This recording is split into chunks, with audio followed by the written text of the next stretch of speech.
ইমাম শাফিঈ রহমতুল্লাহি আলাইহি এবং শাফিঈ ফিকহ এর গল্প। হিজরি ২য় শতাব্দীতে গাজা শহরে একজন মহান আলেমের জন্ম হয়। তার নাম ছিল মুহাম্মদ বিন ইদ্রিস শাফিঈ, তবে তিনি ইমাম শাফিঈ রহমতুল্লাহি আলাইহি নামেই বেশি পরিচিত। তিনি ছিলেন ইসলামী আইনের ফিকহ একজন মহান ইমাম এবং শাফিঈ মাযহাবের প্রতিষ্ঠাতা। এই গল্পটি আমাদের শেখায় যে জ্ঞান অর্জনের জন্য কঠোর পরিশ্রম এবং সত্যের প্রতি ভালোবাসা থাকা খুব প্রয়োজন। ইমাম শাফিঈ রহমতুল্লাহি আলাইহি ১৫০ হিজরিতে গাজা শহরে জন্মগ্রহণ করেন, কিন্তু তার ছোটবেলা কেটেছে মক্কা শরীফে। তিনি কুরাইশ বংশের এক সম্মানিত পরিবারে জন্মেছিলেন। ছোটবেলায় তার পরিবার খুব গরিব ছিল, কিন্তু তার মা তাকে জ্ঞান শেখানোর জন্য অনেক চেষ্টা করেছিলেন। মাত্র ৭ বছর বয়সে তিনি পবিত্র কুরআন মুখস্থ করেন। তিনি মক্কার আলেমদের কাছ থেকে হাদিস ও ফিকহ শিক্ষা লাভ করেন। এরপর তিনি মদিনায় চলে যান এবং ইমাম মালিক রহমতুল্লাহি আলাইহির কাছে মুয়াত্তা বইটির শিক্ষা নেন। ইমাম শাফিঈ রহমতুল্লাহি আলাইহি অনেক জ্ঞানী ছিলেন এবং যুক্তি দিয়ে কথা বলতে পারতেন।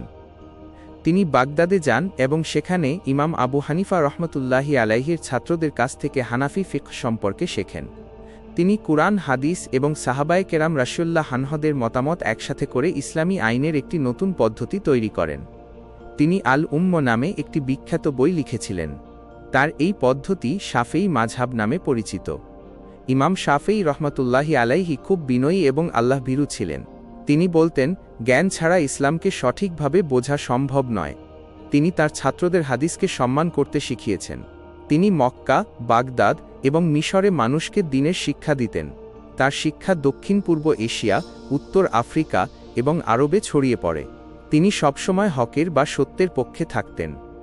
ইমাম শাফিঈ রহমতুল্লাহি আলাই আব্বাসীয় খলিফাদের যুগে বেঁচে ছিলেন। তিনি কখনও অন্যায়কে সমর্থন করেননি।